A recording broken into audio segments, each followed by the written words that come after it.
Mr. Keeley. Good afternoon. Welcome to the West Jordan City Council Committee of the Whole. We have all members of our city council, our staff, and several from admin and staff and visitors with us. Welcome, everyone. The first item on our agenda is discussion regarding a proposed land use map amendment and rezone to professional office for approximately 86.14 acres at 6170 West, 7800 South to support a future HCA hospital and related development. And for this, we have Taylor Jensen. He's going to be our man tonight. Well, thank you, Chair and Council. I appreciate the chance to talk to you about this. This is the 86 approximate acres that we're talking about here. For those of you on the council, you probably recognize this as what was formerly proposed for Bowman's Arrow. We can see the current future land use map here. There's a number of different land uses attributed to this property, including open space, regional or community commercial, medium density residential, and low density residential. The proposal that current zoning is also A20 for the whole thing. So that's 20 acre minimum size lots in the agricultural use table. So we could leave it for 4 lots and save water. Sounds like absolutely. Good dry farm. The proposal that we have before us tonight is to change the future land use designation of the entire thing to professional office, and then to rezone the property to professional office as well. That would allow for HCA Healthcare to come in with their freestanding emergency room. That's kind of the concept we can see here. If this is successful, then their plan for this to be to develop into a whole hospital. We can kind of see where that would be, but the hospital would incorporate into where the emergency room would be going. I think you mean when successful. not Yes. if. Did I say if? Yes. Big mistake. People on the west side of the city are gonna be very careful, very healthy, they're never gonna use it, so let's No accidents. be careful, very careful. So a little bit more information on why we want to bring this to you as a council. Apart from it being a land use change, there will be a future application for this site to utilize the IOZ. This has long been a site where we anticipated with the IOZ being used. It's in the IOZ code. This is one of the designated locations, and that would allow for a multi-family residential concept. The only reason this is coming forward without that is because the hospital is ready to move forward where that residential concept isn't. We don't want to hold the hospital up for that. Plus, we're holding out for Costco. Professional office customers. Yeah, for with. The IOZ is also able to be put on, because it's an overlay zone, we can put that over the professional office zone, and the way it's written is its standards override with whatever's underneath of it. So that doesn't prevent us from going down that road in the future when they're ready for that. And then, just as mentioned, we have seen the concept for a full hospital. We as staff and the hospital group themselves, we're pretty confident that this will be a successful site, and we'll see that continue to develop in the future. So the request we're asking is, first, does the council support the future land use map amendment? Second, do you support the professional office rezone? And then third, as we consider that residential development on the northern 40 acres in the future, just so we can tell an applicant when they come in what density range would be appropriate in the council's eyes for that 40 acres. One that. Costco One Costco? would be very No, appropriate. you're wrong. One Costco, one Steakhouse. Ferris wheel, and one steakhouse, and one Trader Joe's. Oh my goodness, that would be so amazing. That's 4 lots on 80 acres. That's 4 lots on, that's 4 lots on 40 acres. That's doable. Okay, any questions for Taylor? I didn't get into the deep enough to know, is there gonna be a helipad? Yes, there will be. For just the ER? Is, Freestanding. but helipads are exempt for hospitals, are exempt under the helipad ordinance we passed about 5.5 years ago. That Councilmember Green brought forward. to keep helipads out of the city except for hospitals. All right, any other questions? All right, do we support the future land use map amendment? Does anyone oppose it? Okay, I don't see any opposed. Are we okay with the rezone for professional office? Any opposed? I'm not opposed, I do have a question on that one. Okay. Are there other zones that hospitals are permitted in, or is it just professional? Yeah, so the research business part would also allow it. They're both zones that come under the professional office future land use designation. It is conditional use in both. Okay. The reason I ask is because we allowed residential and professional office zones a few years back, and it still rubs me the wrong way. So I think if you're gonna build residential, you zone it residential, and if you're gonna build office, zone it office. But zoning the whole thing PO allows for the IOZ and for the residential component you're talking about in the PO zone. I just think that it should be, I think we should call a spade a spade. That's why I was wondering if there was another zone. Maybe split it in two and zone it that way. But that's just my thought. Do we want to change the designation? See, that's what I would prefer. I would prefer, I mean, if it's gonna be 80 acres of professional office, then let's have 80 acres of professional office, and let's call a spade a spade. If we're gonna have 40 acres of professional office / hospital, and 40 acres of residential of density to be determined in a second, let's call the residential residential. I just think transparency is better. That's Can't argue with that. my 2 cents. I don't think we have any concerns with that. Just let us know which residential category you feel is most appropriate. That's the next question. We do have a member from HCA. Would the body want to hear their opinion or not on splitting it? The applicant, so let's invite him to the table. Kristen? would you Yes, like- and I do have a question as well. I have some members from my team that are telling me they can't hear us in the room. Is there anything that could be done about that? Alan, fix it. Are they on Zoom? They are going in through the link that was sent to them. Can Yeah, they this see us? Avery. Is that Avery Steed? Very. Why don't you come up here and I will figure out. Kristen, would you mind joining us Yeah. at the table? No, that's fine. I Thank you. can do that.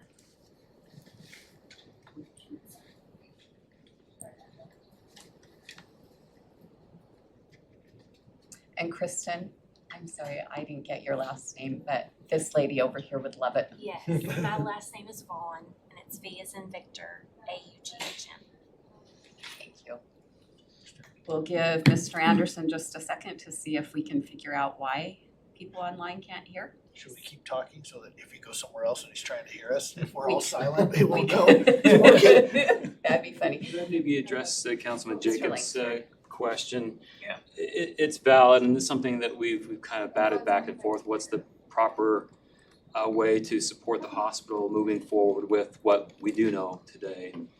If we do rezone the North 40 to residential, I guess the council will help us kind of figure out that component. But depending on that density, that might determine the zone, the zoning tool that we use for that north. Sure. But some of the council remembers the IOZA interchange overlay zone was written specifically for this piece of property. Mhm. And that does allow hospitals and institutional uses. Along with that, there are some design criteria that come with the IOZ. And so just throwing that out there to muddy the waters a little more. But it was specifically written for this interchange area. But not Can for you talk this about that use. design criteria a little bit? It would just have the way you play building placement, the type of fenestration on buildings, architectural characteristics, landscaping, that type of thing. Is it an elevated level of? Yes. Yes. Would it have an impact on, I would prefer to on what keep they it built IOZ. for? It would not. No, We just what need- they've submitted with, Well, I don't know. what you've seen. so We're I just thi- at the I very think- tip of I the think iceberg. what they've submitted thus far, I don't, particularly the residential, was not designed following the interchange overlays. On the IOZ is an overlay. It's not a zone of, it's not a standalone zone. Yes, right? So it's gotta, you gotta decide what's underneath it before it's not an IOZ. exactly. It's a matter of transparency. Zone, obviously, the future land use map is a guide, it's a policy guide that will help the zoning come in later. So if the council wants to be, wants to indicate to the general public that North 40 is going to be residential, then we can look at an appropriate land use designation for that. And the zoning, the professional office could still go forward on that if you so choose. But that might achieve kind of both. And I also did want to mention, our conversations with the hospital have been that when the residential development comes in, we would like to put the IOZ over the hospital side as well. So, because it's an overlay zone on top of that. So those those increased design elements and stuff could be something we could then incorporate to the hospital as they come in for their future phases. But that also gives them more flexibility along 7800 South, where there might be some retail pads which wouldn't be able to be used as flexible in the PO zone as it would be in the IOZ. So we do want this to all be under the IOZ. As Larry mentioned, this was written for the IOZ. We're just kind of finding a way to let the hospital move forward quicker than everything else right now. Here's my question. We know what the underlying zoning is, 820. Does it given the IOZ overlay zone, can't we just superimpose the IOZ over the 820 and the requirements of the IOZ are good? We could. That wouldn't allow us to get started on the freestanding ER. That's the main issue, is what do we need to do? Why would that stop the freestanding ER? Because hospitals aren't allowed to use the H1 zone. And they're not ready for the IOZ right now because they're still putting together the north half. IOZ still has to follow the rules of the underlying zone. No, the IOZ would replace the underlying zone, but if we're not ready to go forward with the IOZ zone, there's only the underlying zone, and the A20 doesn't allow hospitals. But that's what I'm saying, if we made it an IOZ, what stops the ER from being built? Nothing, I just think the hospital wants to move quicker than the IOZ will be able to be prepared.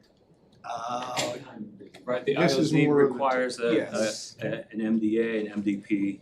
Yeah. So it's, Needs more information. it just needs more information. That's It's a what I timing- was getting it's a at, timing thing. is if we do an IOZ, it's gonna be, thank you. The point, you'd have to go through the MDA and MDP process that is more detailed than what we're going through now. Correct. All right. Anything from you, Kristen? No, Can they hear now? Yeah, as far as we can tell, we're good. Okay. Yep. Okay, I haven't gotten a text that they can't, so okay, so I'm we'll gonna go say with that it. they probably can. can. But no, Okay. I don't have anything to add to what Taylor has already stated. So I guess the question is, are we okay with PO or? Well, one other question is, would you have to subdivide to apply a different zone to the south 40 than the north 40? No, The farm analogy going? because I mean, we can look here, we can see there's already a number of different future land use designations, so Okay. we could just do a future land use designation on the north half of residential, whatever density you want, and then when the ILZ zone comes in, just apply We that. can vote to change to another zone So in the future. Okay. what you're saying is we put a PO zone We never with a future map designation on the PO zone as PO. And on the north half, or the north 40, we make the future land use map residential, meet whatever the next discussion comes into, it would be a residential zone. So everybody knows that that's gonna, the future land use of that is intended to be residential with what you're getting at, but don't have to zone it or divide it up today to do that. Correct. I like that idea. I like that idea too. My preference would be like a PRD so that you can mix some densities. as opposed to going to something. We just do, includes. yeah, but I think the future land use map is really low, medium, high density. Right, yeah, skipping ahead to the zone, but yeah. Yeah, that's true, because the overall density, you've gotta pick a number, and it doesn't all have to be, depending on the zone, it doesn't all have to be spread out like in R18. If it's a form-based zone, it's okay. So where is our consensus? It's out there on the Are we, lot. are we going with the PO or are we going with something else? I like the PO for the hospital piece. I Yeah, so like, do I. I like the PO for the whole land with future land use designation, split with the PO with a future land use designation as residential. Showing residential. I just don't like PO if it's gonna be residential. I don't Well, we like can calling change it office. when needed. But All we right. can also go in Well, without changing. Okay, so my question for the body is, do I have 4 or more that are PO. willing to say PO on the Purchase order. 40 acres for the hospital and the other, some residential for the future land use? Or do you want a PO on the whole thing? PO on whole thing, show me that. But- What? Wait, no, future land use PO or? The zoning needs to Zoning change to PO. You want the whole zone to go to PO today? or Yes. Not But today, the future land use map should show residential for the piece that will be eventually residential. Okay, Because the future land use map isn't a zone, that's true. it's just a future designation. Okay, yeah. So I think that balance, to me, that I'm balance on is, board with the That's future the land use compromise. map going that way. I'm not on board with the zone going PO. Okay, but do I have 4 to go with what Kelvin just explained? Yes. All right, we have 6. So, anything else you want? I'm not sure I where it don't think landed the exactly. density thing is appropriate for today because that can Well- change. And in a month, you're gonna have 2 new players. So I don't think it's fair. Why do you need the density today? Well, we just have 5 different residential future land use designations, so to kind of guide that discussion. Which one do you wanna put it under? What do we want it under? Yeah.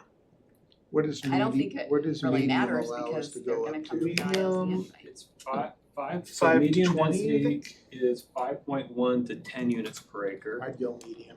and high density is 10.1 to 75.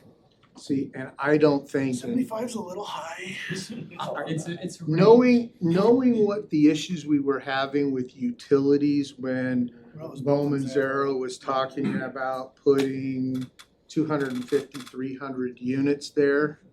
I see Greg's head nodding north and south. I think if you were talking, I think if you were talking the medium density, that would keep us closer to what the utilities could provide, couldn't you? Mr. Davenport, do you concur? Your head looks Yes. like you do. I do concur. Okay, so I would, Going more than 10 would need quite a few studies to show that we could actually do that. so is anyone opposed to establishing it as medium? Medium density on the land use map, I'm in favor. No one Honestly, I would love to see higher density there, but we can't support it with our utilities. Well, I'm going to interject I just that. I'm glad that you would love to see that, but you weren't here when Bowman Zero came and those residents came and were livid. I was So, on the planning It wasn't, commission. it wasn't, He was on the the planning residents, commission. the residents weren't the issue. The issue is there's not enough water out there. Yeah. Well, the the residents were an residents issue were too. not happy either. But if you do a But that's not the medium main density zone, you have You a can go- range, you do have up to range. 10 units an acre, Yeah. and that means you could have some very dense property near the hospital and some less dense near the houses and the Yeah. park Yes, that's that already. would Gives make people happy. So you have now A range. now you have a spectrum. And we have plenty of zones that would fit in that with PRD, IHC, our integrated housing, Yeah. PC, all of those would fit. I know. The new Hop Z would fit. FBI. Mr. Langsford, Yeah. did you have something? Sorry to keep jumping up here. No, Uh, if you've I got things think- to add, please add them. I think this is a good guidepost for the developers. Edge Homes has been looking at potentially developing the north. It's good for them to hear that what council is generally comfortable with. That being said, don't be surprised if they do the utility studies and come up with the game plan that may bump that up. That's a bridge to cross in the future, but at least tonight, you're giving them a general target to hit. Well, and we know when the density was super high, what that had to do with the sewer line all the way down 78 to the airport and beyond. It's a And little pricey. it was way pricey.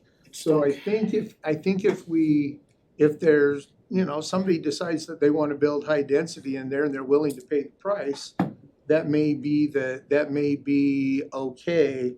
But I think if we say what's the left and right bumpers right now are 6 units, 5.5, 6 unit, you know, 6 units an acre to 10. And that's well within because Edge is building the U111 project up there with the integrated housing zone that got approved with those 341 or something units, whatever it was. That would be pretty much what if they could go in and use the integrated housing and build what they're actually building without a whole lot of effort. So I would think. I would like to remind Edge Homes of what Mr. Councilmember Jacob said, because I think that would be a really good idea to come in with something like that, where you build closer to similar density and move on out. Yeah. If we don't have anything else, can we move on, or do we have something more pertinent? Just to relate, just because we're quite done, with the density, just to give some guidance, this is developed kind of funny, because the maples go from dense to less dense as it gets closer to a freeway, which is backwards. So the people that live in the less dense don't want to live near the high dense, but you want high dense between the less dense and the freeway. So it's kind of, we're gonna have, when it does come up, we're gonna have a PR problem when this comes forward. So just putting that out there, keep the density kind of away from the houses as much as possible that are already there, that are some of the larger lots that we have out in this end of the town. And put the density closer to the hospital, closer to the freeway, and kind of, you know, have a transition. I think you'll end up with less of a PR nightmare. I think that's important to get out for the developers. All right, anything else from us, Taylor? No, that's very helpful, thank you. All right, thank you. Thank you. Next item on our agenda is a discussion of a proposed future land use map amendment for the conceptual Morelia Plaza 2 Shopping Center, Mr. Forsyth. All right, so this will be real controversial.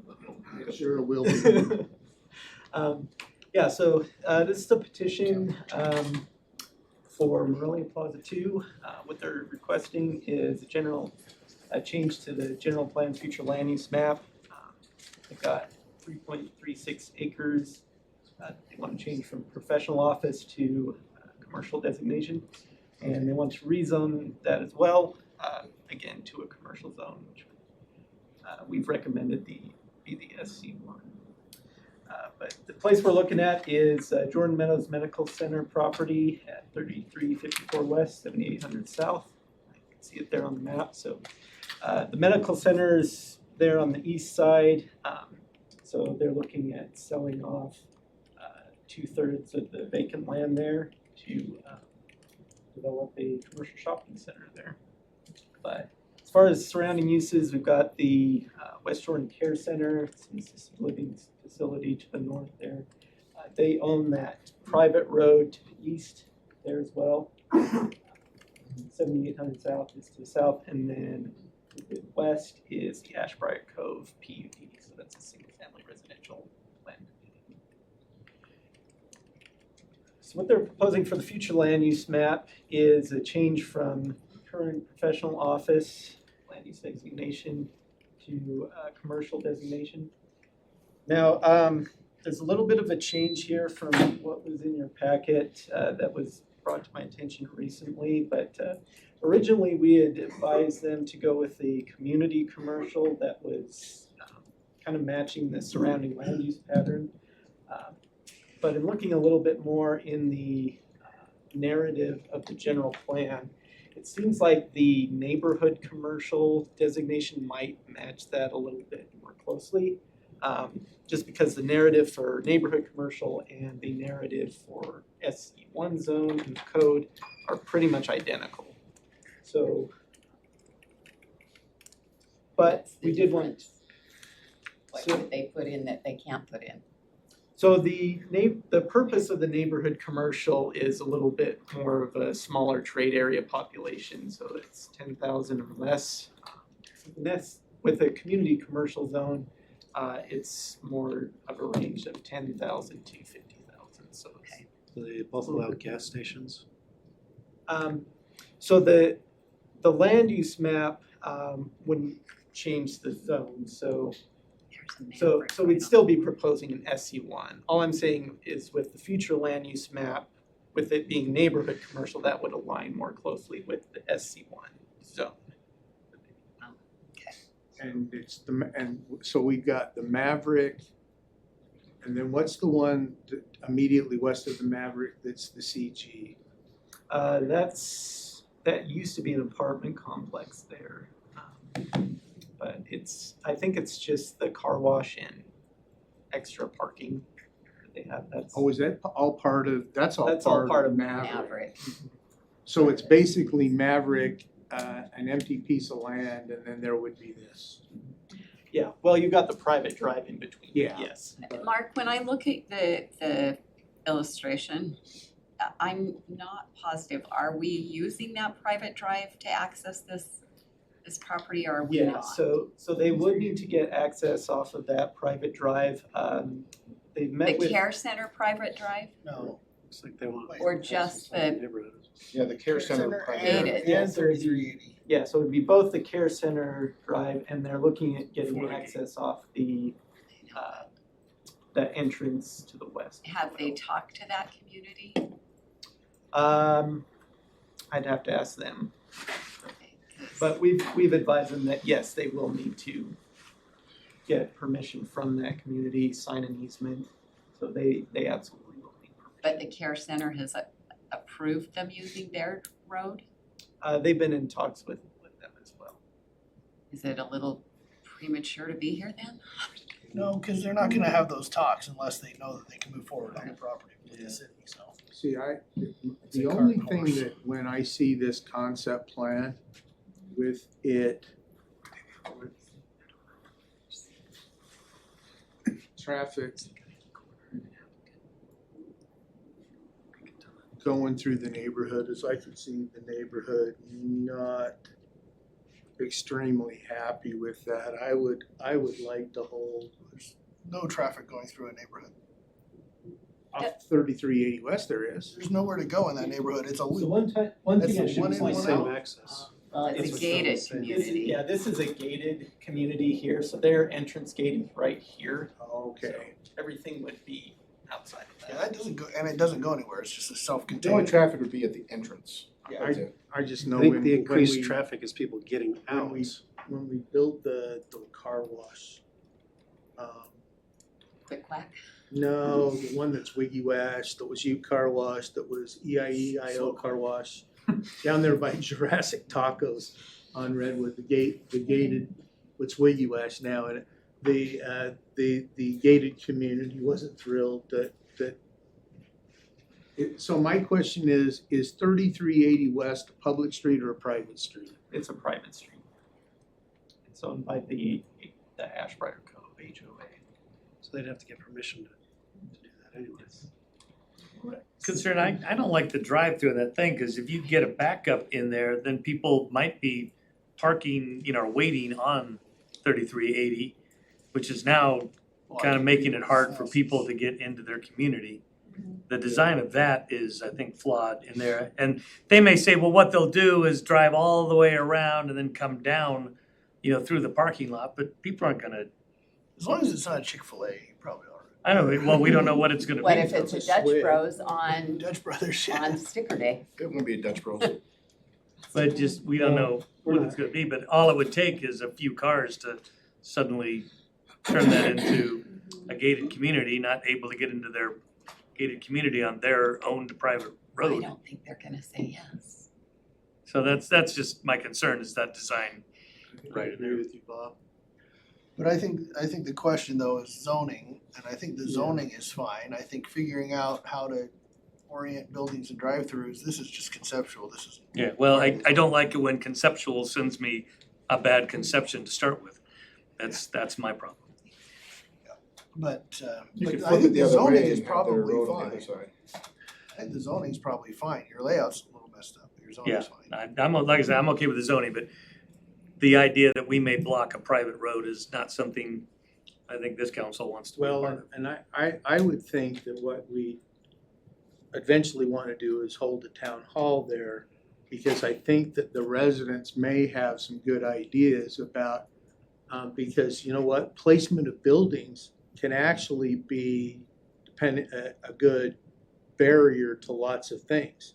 And so they may prefer Buildings on the other side. The buildings on the west-hand side. So what I would say is I'm okay with the rezone here to commercial, but what I would say is that there needs to be some meetings with that community to decide the placement of the buildings and the drive-through and those kind of things, because as I look at this drive-through, what I would see is the speaker of the drive-through is actually facing towards the neighborhood. And so, Depends on where you put the speaker. well, but if the speakers are on the driver's side, and if it's an in right, coming this way, it's gonna be driver's side. So those are the kind of things that and a drive-through there is gonna require a conditional use because of the way it is. But I think if my message to the developers on this would be meet early and meet often with these residents, and the council will help you with that to meet if we need to, so that the placement of the buildings and the placement of those kind of things works for the neighborhood and creates the least amount of impact. Mark, this is not directly on this, but how did we get a piece of land that UDOT won't allow, another piece of land that UDOT won't allow a driveway? We have this site that we'd like to have a commercial site on, but in order to access it, they're gonna have to use a private road somehow. How did we get here? You don't know? It's called Jenga. Have you ever played it? It just, it's hard because for me, a dentist office, which is a professional office use. If I could say something, I'm the developer. Hang on just one second. We have to acknowledge you. Professional office, would you have fewer trips in my mind than an SC that could end up being lots of different things? So that's my concern. Is that, would the body like to hear from the developer? Usually we let the applicant come to the table, Yeah, like almost every time. They're not on here. And I'm asking because I don't like it when people are just invited by the chair. Do I have 4 or more that are sure, why willing? not? Yes. Great. Sir, what's your name? Yeah, sorry Come for on the up here by Mr. Forsythe, please, and give us your name.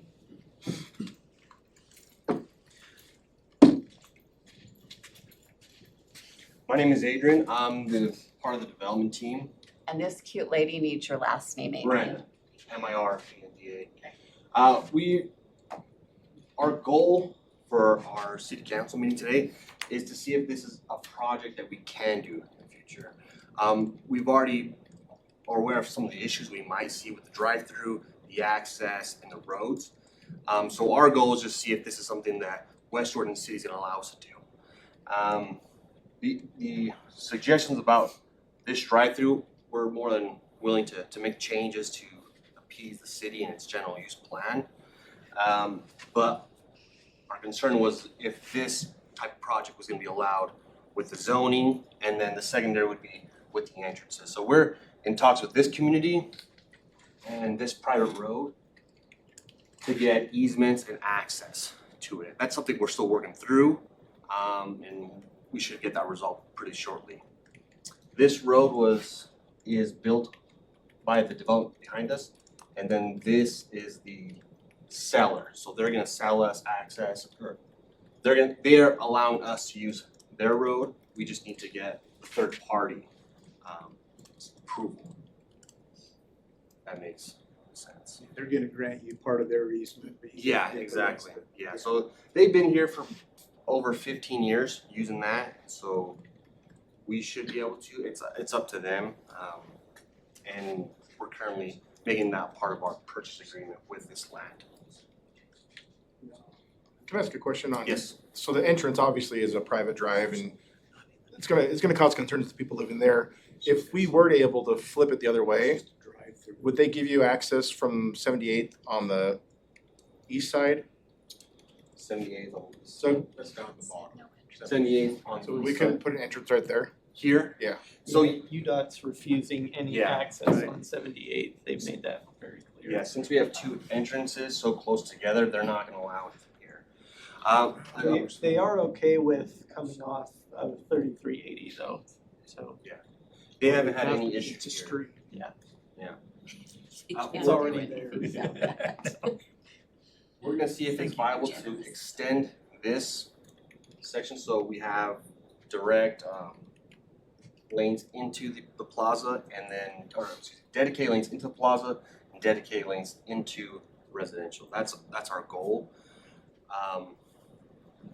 Whether that's possible, it's up to you, Doc. That's Amazing the- how much power UDOT holds Yeah, I in this know, right? valley, isn't it? Do we have any other questions? It to just the makes no sense developer? why you can't have an entrance there when all along 78th there's entrances every 5 minutes. Right. So, Yeah, their concern is Look the at traffic number of between the 2 points. driveways. I know they're concerned, I just think their Yeah. concern is stupid because, this is me talking, not you. It's stupid because if you drive on 78th, all those other retail places have 5 or 6 entrances on 78th. Yeah, look at the number of driveways between tool rental Adrian, do you stores. have anything else you'd like to share with the council? This is our first concept, so some of the other issues will be addressed with, with our submission of plans. So this driveway, we'll make it work, the entrance. That's all I have for you guys. I like the zoning, I think the Thank zoning you. is fine. Yeah, I zoning I'm don't fine know- with, I think there's some concept issues, but that's for the planning commission to decide later. Pamela, I'm same board, fine, yeah. I'm anyone good. against this zoning? Nope. All right, I think you've got 7-0. I think it's the concept.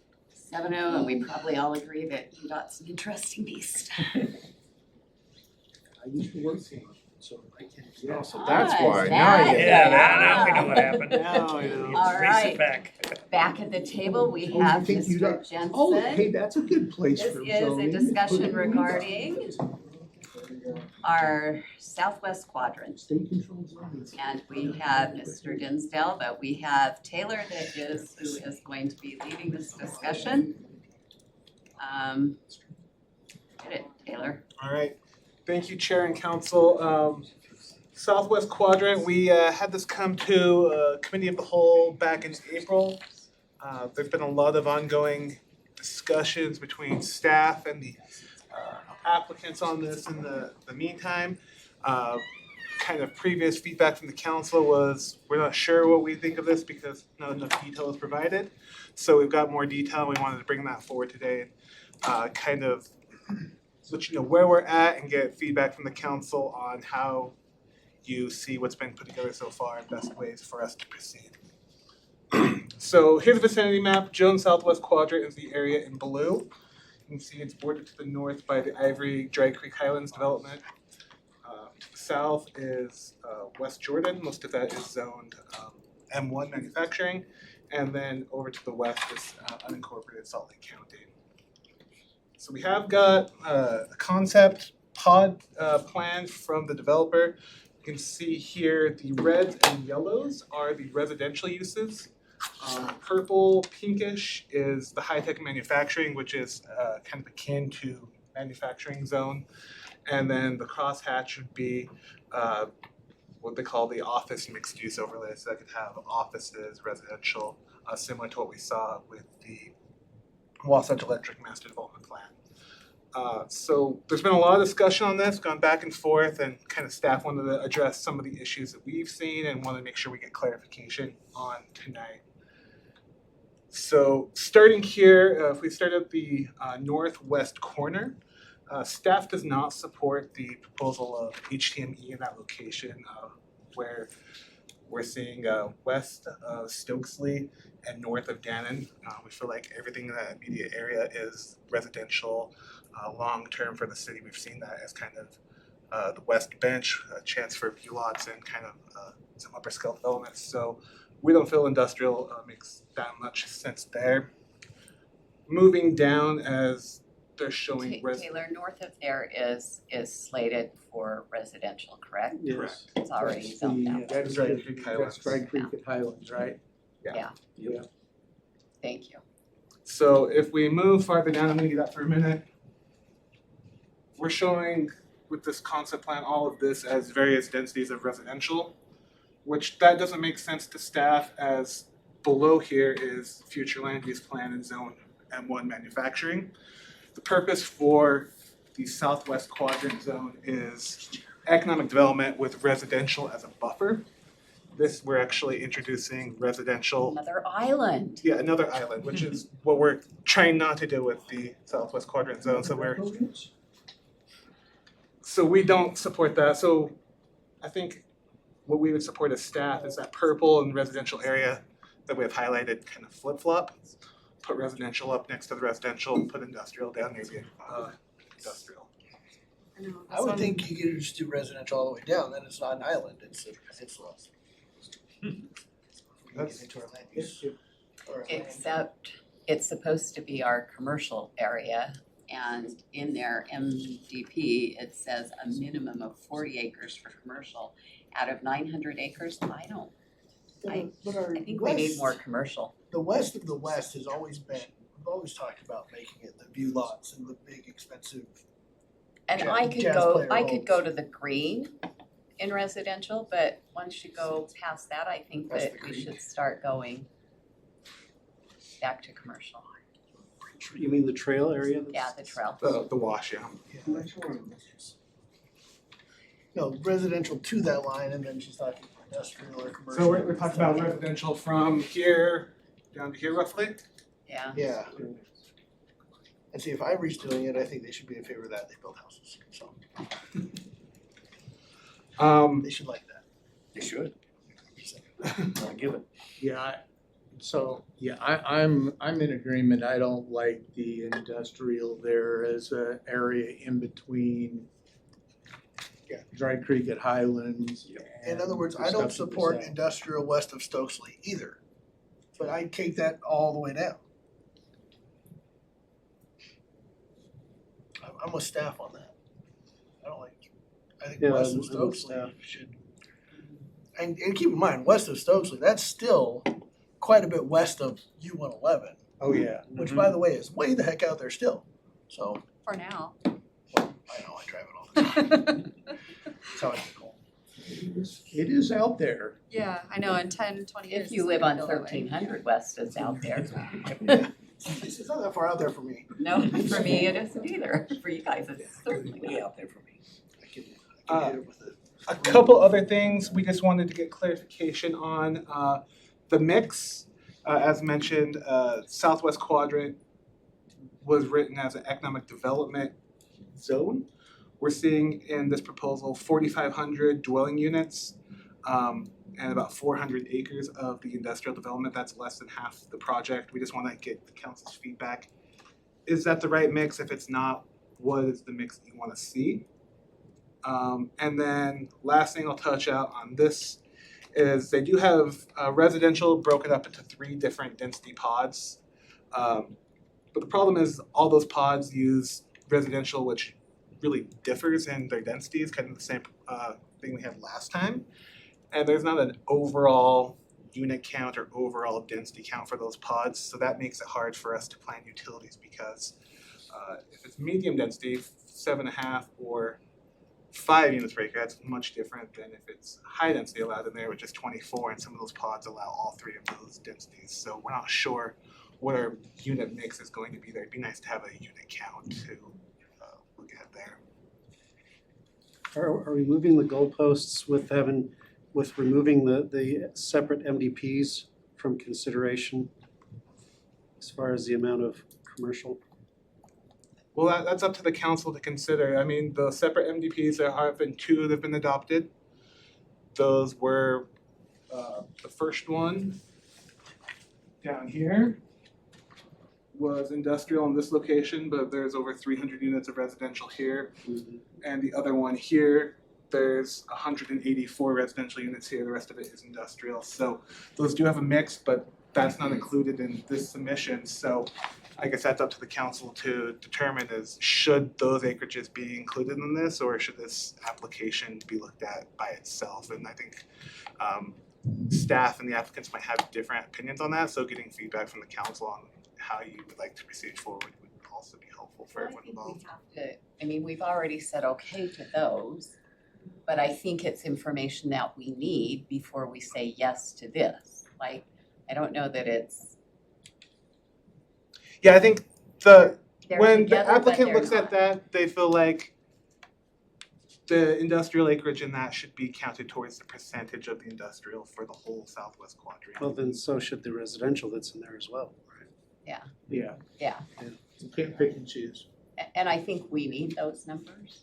And I think that we absolutely have to have a count of how many residential units they're planning on putting. Because otherwise we can't ask, I can't turn and say, do we have enough water capacity? If we allow what they want, then am I gonna need another water tank? Because my governor doesn't wanna have to There will be have several us water tanks. pay more and more in impact fees. Because we need to bring the price of housing down. So there's a lot missing. And one of the things that I want to draw attention to that I am absolutely opposed to, Ms. Bloom, is if you look at their, I don't remember which page, let me What see did if I I've got say? it. What did you tell her? Page 26, it will tell you that they're asking for a variance in driveways. How do you feel about that? Oh, no, you know how I Yeah. feel about that. I know, Nope. but I want you to voice it. Thank It's not you. just driveways, there's No. setbacks all over. Yes, there's all Yeah, I kinds did of see some of the setbacks, but I but missed the driveway. How did I the miss one that? that bothered me the most was the driveways, that So- if we approve it, it's like, no. I will say the applicant did call me yesterday and they said the driveway setback changes in that table should have been removed from this. They are proposing 22-foot driveways. Yes, that would have been wise to have removed Mhm. that, because We we're can only not vote giving on up what we're given. 22 Back foot to the driveway. last chart. No, the last one that you had, that one. Here's my concern with this, and it goes up, and I'm talking about driving down to airport number 2 and getting in the Black Hawk helicopter and going up 750 feet. What bothers me about the proposal is that the total acreage is 900 acres with 5 units an acre to put 4,500 units in there. That is going to be twice as dense as Jones Ranch. Because Jones Ranch, Dry Creek at Highlands, was 3,000 units over 600 acres. So the proposal here is to take half the acreage out, make it industrial, and pack the other 200 acres with 4,500 units, where it really makes it 20 units to the acre.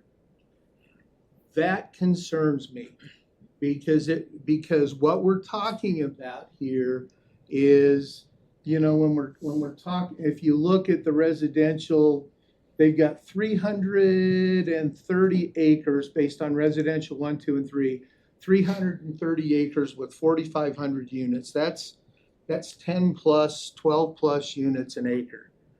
First off, I don't think we have the utilities out there to support it, so I agree with you.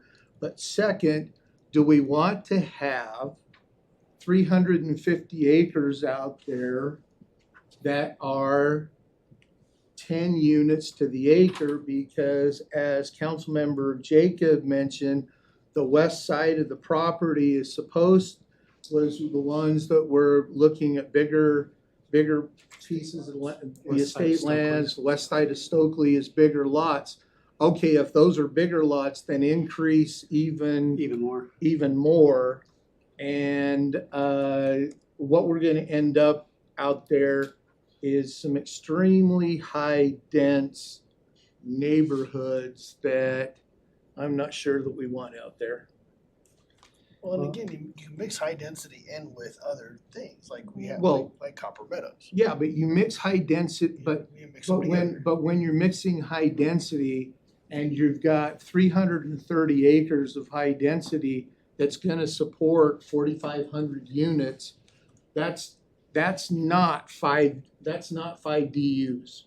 Right. That's 10 plus DUs. So we really need to, because you take the industrial out, and what I'm suggesting is that if something like this comes back to the council, let's call apples to apples, oranges to oranges, and how many acres are residential, how many acres are commercial / industrial, and what's the true units per acre on the residential designated property. Because right now I look at that and say, it's more dense than it's 50% more dense than Jones Ranch. There's a compromise. If you take out all the industrial and leave it as open space, then you don't have to take it out. Right? Because then you're talking apples to apples. Then you're talking all of the land and all of the units, and it's a nice even calculation. But if it's part of the land and all of the units, then you're not being honest in your math. I would agree with that. Yeah. So the residential density can't use The entire piece can't of use property. industrial acreage to come up with residential density. Right. Yeah. Exactly. So I think one of the things that Taylor wants to know by the box that's right there is are we okay if under 50% of the project that was set aside as an economic driver is residential? Or do we want that percentage higher? I personally, closer to higher. 60. So you'd like 60%? 60% residential? Of Industrial. economic development. Particularly if we're trying to partner with Inland Port Authority. Mr. Dobbins, do you have a percentage that you think is? Wasatch Electric, like right in the middle of all that week. It's that great one, but no Separate MDA. I don't have a percentage today, but I Do you, can certainly. come up to the table, Mr. Dobbins, do you have anything you want to add? Because this really was set aside by a prior council to be an economic driver, and that's kind of what you were probably told when you were hired. What I So, thought it would be. I do agree with the comments about about the southern portion. That's probably the better spot for commercial on the on that southern portion. I do think at least half, if not 60%, should be commercial. I just think if you really want to see that succeed from a commercial standpoint, you need that kind of capacity to make it happen. And also here we're looking at really large users, so we want to make sure that we have the ability to put those in that area. I do want to say I do think that having a strong housing component out there is really important too. As we try to get people to live close to where they're working. So what that number is would be up to you, but I do think having it mixed in or adjacent to in the right areas makes a lot of sense.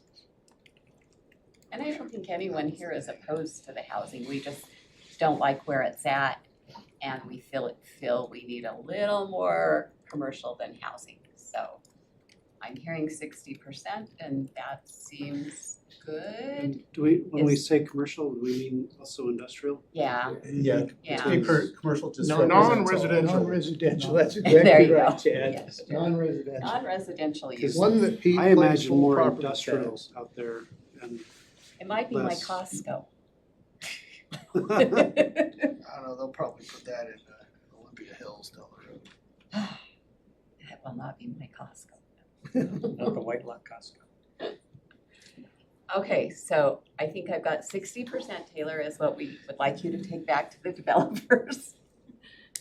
And that we need to not include the industrial with overall acreage when we're talking units per acre for residential. We need to just use the acres that are being used for that to give us that unit count. Anything else, team? We haven't already talked about the setbacks. Add some more slides. Okay. Well, let's hit it, Taylor. Alright. What's your next slide? Thank you, Mr. Dobbins. So I'm gonna just skip these, they're included in your packet, but talking about setbacks in particular, we had a couple concerns.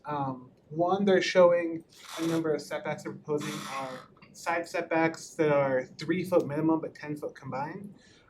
We as staff kind of have felt that side setbacks under 5 feet are too small for primary units. So even though 5 and 5 is the same as 3 and 10, 3 and 7 total total footage, having only 3 feet on one side can pose problems for the community before, which had setbacks similar to that. And if you get a window well on the fence, it becomes impossible to actually cross that setback. So we would prefer 5 and 5, but we're happy to go with the 3 and 10 if that's what the council prefers. We said we don't support driveway setbacks under 22 feet. The applicant has said that was a mistake and they don't either, so that's good to know we're on the same page there. Overall, I'm not sure staff sees a strong case to reduce setbacks with the level of detail that we've received here. We'll definitely go with whatever the council goes with, but when we're just looking at pods, and those pods can have anywhere from 5 units to 24 units per acre, it's hard to plan for reduced setbacks. Well, it's hard to plan for the 5 foot level when you're looking at the 3,000 foot level. Yeah.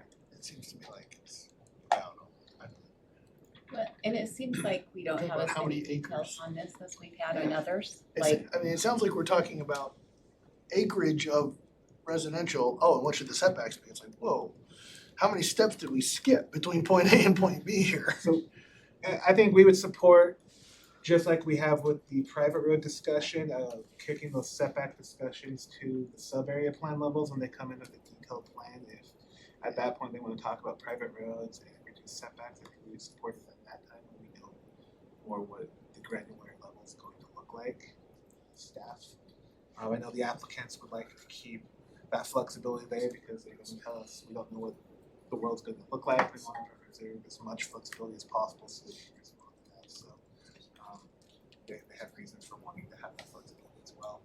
I know talking to our utilities department, a thorough, adequate public review of facilities needs to be completed before they're really able to comment on how much development we can accommodate out here without development. I know the applicant's aware of that, but to this point we haven't received that. So looking at unit counts is difficult from a utilities perspective until those checks have been completed. Well, just as a comment there, and we're obviously talking about adequate public facilities. Water is finite. And no matter what we think about it, water is finite in this state, right? No matter how much cloud seeding we do, we're not getting a whole lot of more water. We've got 6,000 plus units already entitled out there with Terrain and Dry Creek at Highlands. Add the Edge Homes development there, this 300 units. Add the Copper Meadows development there. We got 7,000. We got 7,000 units right there that are entitled. We also talked about the station area plan just down the street on the corner with someplace around 3,500 units. And now we're talking about 4,500 units. My question would be back to, and you're never gonna be able to answer that tonight, Greg, but my question is, how many units can we actually build out there, knowing the finite resources that we have with Jordan Valley Water, the report that came out not too long ago that said Utah's built up with all it can handle. We've got that piece of property across the street that we're talking about, 5,000 or 6,000 units, whatever that was, in that station area plan. At some point in time, we need to know what the overall water, we've talked about the water budget, but we need to know what the overall water budget is. Because if we dedicate, hypothetically, we dedicate 4,500 units on this piece of property, where are we not going to put 4,500 units in the future in this city? Well, or how does that impact the economic situation out there, right? The industrial. Yes. Will have impact on that as well.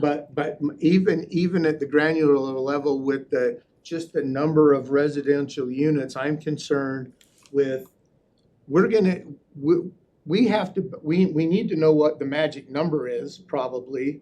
And we can stretch some with conservation, but there's gonna be a magic number in this city of how many units we can support across the city. Well, there will be a number of gallons that the Conservancy District will sell to us, And right? there'll be, 35 acre feet per acre. uh-huh, and we know what we know and we know that Well, and Jordan that's Valley's today. not building any new water projects right now. They've talked about Bear River and some other things, but at some point in time, with the water being finite, we have to decide, and I'm saying we as a council, because I won't be involved in those discussions here in a couple of months, but we as a council have to decide that if we're going to allow 4,500 units on this piece of property, where are we going to not allow 4,500 units in the future? Yeah, we Because need this the is- container this is park. kind of the So end. we need water for that. I mean, this is the end of the undeveloped. Well, but not with station area plans Well, and, the redevelopment, yeah. Yeah. and the with infill the, and you're those you're kinds of right, things. with the undeveloped property, this is the end. Yeah.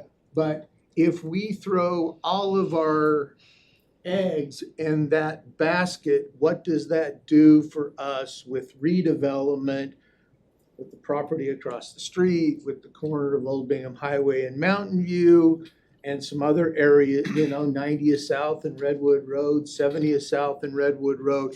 What does that do to redevelopment?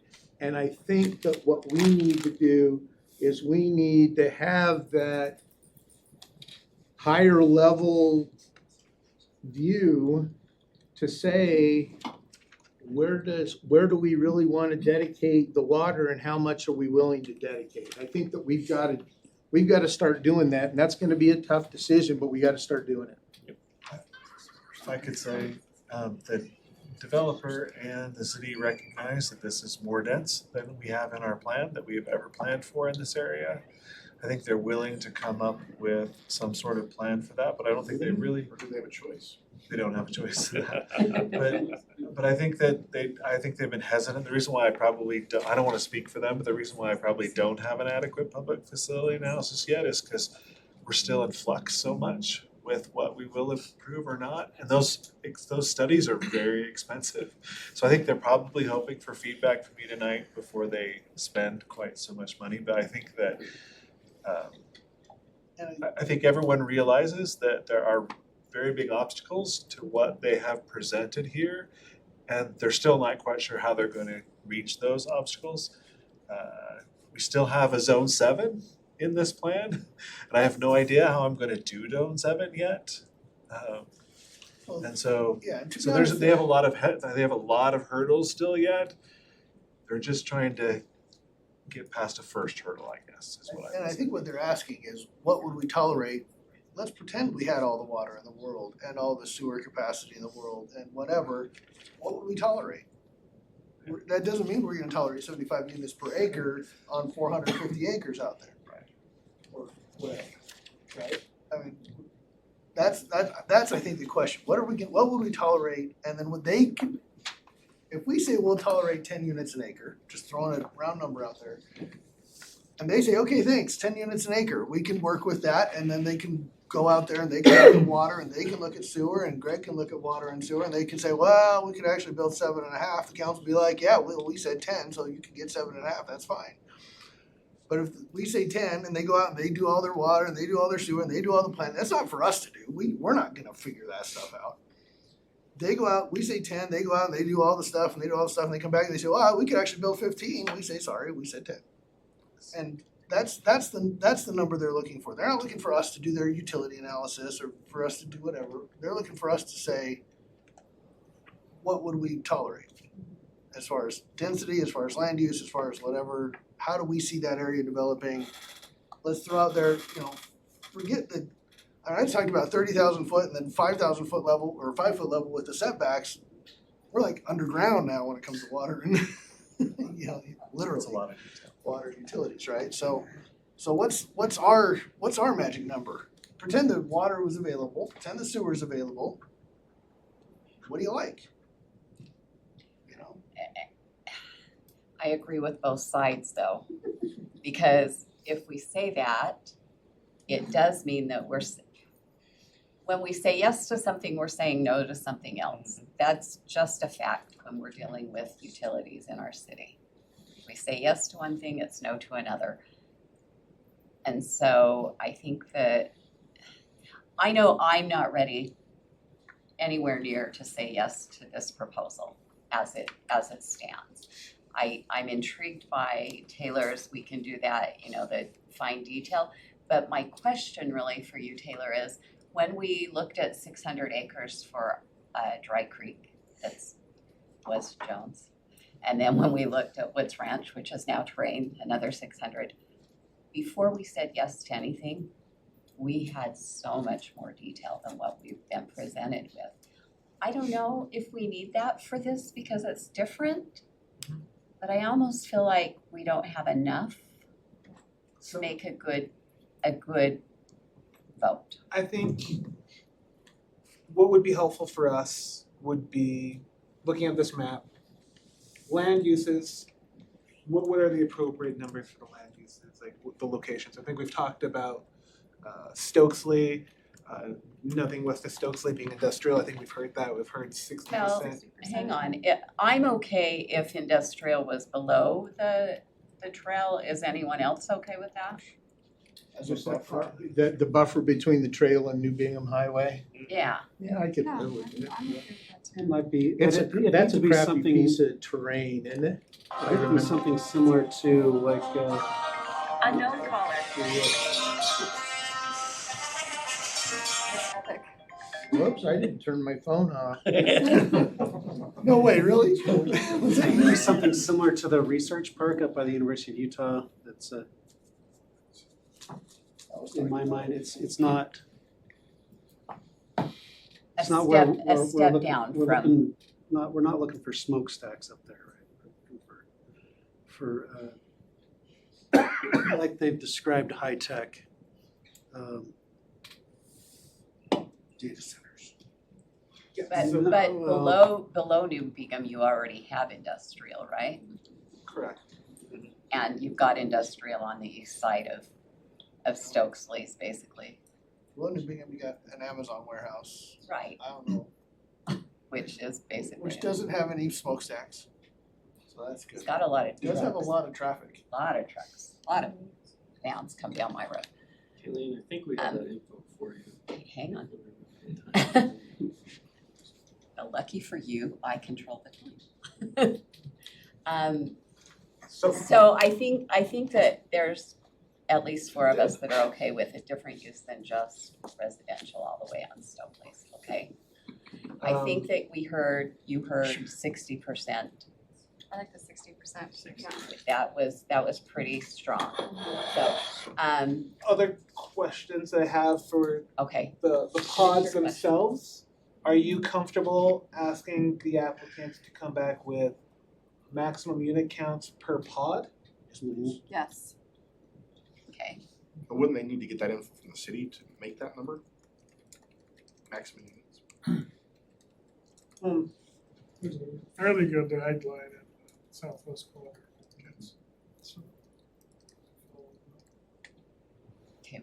What else? So I think that is largely questions we had, I guess, setbacks. Are you comfortable pushing the setback changes off until sub-area plans, or do you wanna get into setback changes at this point? I don't think we have enough info personally, and I think that's something that could be pushed off a little more until we have more info on what's gonna happen. But I know that a lot of these pushbacks are probably just gonna, When we look at, I think when we look at the setbacks, we're not comfortable with what we've been shown. Correct. Okay. My advice on setbacks would be to write it into the master development agreement, not do it as an administrative decision of the planning commission. Okay. Right here what he said. I'm good with that. He feels we should have it in the agreement and not Oh, yeah. push it off to the planning commission. Okay. So are There can be we, some parameters. do I have 4 or more that are okay with Well, that? with that said though, isn't it the case that, like with Dry Creek, we're getting master development agreements in little chunks, right? No, we had one MDA. Yeah, the big one, and then they do the They're doing the villages sub-area separate. plan. So we have one master development agreement and then the sub-area plan. And the sub-area plans stop at the planning commission? Yes, but that didn't determine setbacks, it just determined placement of houses and things. Right. Are we okay with 3-foot setbacks then on the side yards? I'd have to be I'd have to look at it. Right now, I'm not, I have to unless be shown it's the something. plan to see what it looks like. I might be. How does a firefighter get through if there's this window well, right? Yeah, if you have a 3-foot setback with a fence, I think Over hot you've tub. got some, It's a barrier, which helps. but it's, if you have a 3-foot setback with a fence, how do you get to the side of the house, inside? Sideways. Well, again, like you said, show me a Aerial. plan and show me how it works, and I So- might be okay with it. So I'm thinking I can't say categorically it'll never work. that maybe we need to invite the developer back to show us more what they would like to show us, So- like what a 3-foot setback, what they're visualizing there. But with the 3-foot setback, doesn't that require, because 5-foot setback is where, or do you do the cumulative on the fire? Because if it's less than a 3-foot setback, then you have to do the special firewall. Well, I think what they're showing is 3 foot on one side and then 7 feet on the other. Right, they're saying a total of 10 feet of separation, but 3-foot setbacks would only apply where you have a property line and maybe a road or something. I guess that's even a different setback though. Yeah. It would just be for layout purposes, right? You're still requiring 10 feet between the buildings, whether it's 5 and 5 or 3 and 7, I don't really care. Unless we have 11-foot wide firemen, which I don't think we do. Salt Lake has one that's pretty close. We don't even have 11-foot wide fire trucks, so. So I think, the window well question is, if you have 3 foot on one side and you have to have 7 foot on the opposite side of that same property line, then I don't see why the 3 foot would be the problem. The fence. And, I guess they'd tear it down. yeah, fence, I take offense to that. I tend to feel like if our planners are saying that they've got a concern with that, I would like to listen to that concern. I agree. So, Taylor, anything else? So I do see that, the duplexes would be, because when I'm looking at the minimum side where it says 10 combined, 3 minimum, 0 for shared wall, like the duplex, that I'm okay with, the duplex. It's just the others I we need to see and have a little more information to make sure that everybody's okay with it. I'm actually okay delegating Taylor? that to the planning commission. No, I think those are my big questions. Okay, I know that the applicant would like a little bit of time, Please, all the information. okay, and we're all okay with that? I will give you 15 minutes. We're gonna have Tom present. We've got some slides that Alan's And got. I can't let you use slides because you didn't submit those 2 weeks in advance. And our council rules clearly state your information has to be submitted because otherwise our public can't see it. Oh, that's fine, So- that's fine. He's welcome to come up and share what You he'd don't like share to this share. screen in this meeting? What? You don't share the screen with the public in this meeting? Just, yeah, well, Tom, I think we're gonna answer all of these questions that you guys have. Yeah, we're grateful that we can be here and present this to you. You know, like it's been mentioned, hopefully we can kind of take a step back. There's a lot of detail and we're totally happy to work with you guys to figure it out. But, you know, kind of like has been said, this is a zone request. And we really need a direction from you guys so we can move forward. And we're gonna provide all the information you need. But, you know, some of the things like the setbacks, your development agreement, that's what it asks for to have in there. And we'll make them work. Those aren't a huge deal. So I will just point out, if you guys wanna see how it works, go out to Dry Creek Highlands. We have 3-foot setbacks on homes that we've recently built. They're really nice, so go take a look. Last I checked, houses in there were going for about $1 million, so 3-foot setbacks are the problem, then But like I said, this is problem now. we're happy to be here and we'll get you guys, you know, we wanna work with you and be good partners and solve all these problems. So none of the questions you guys have had, we see as, you know, anything that will keep us from moving forward. We'll work with you guys and make it work. Yeah, can I just say really quick, I'm Mark with the Gardner Companies, thanks for letting us be here. We've worked hand in hand with David, and we understand the funding issues with the additional water tanks. Denise was awesome, we worked with her with the ARPA funds to help get Zone 5 put in place. And then she was awesome again when we worked on 90 South, so David's doing a great job, and we're working with the state and with the county in order to get some TIF put in place. It's hundreds of millions of dollars, and we're gonna help make it happen. That's kind of what we're known for doing. So we understand, we're not blind to it. We realize that you guys can't do it alone, you know, and impact fees aren't gonna solve it. We also realize that there's a huge housing crisis. And so that's why we are proposing the units.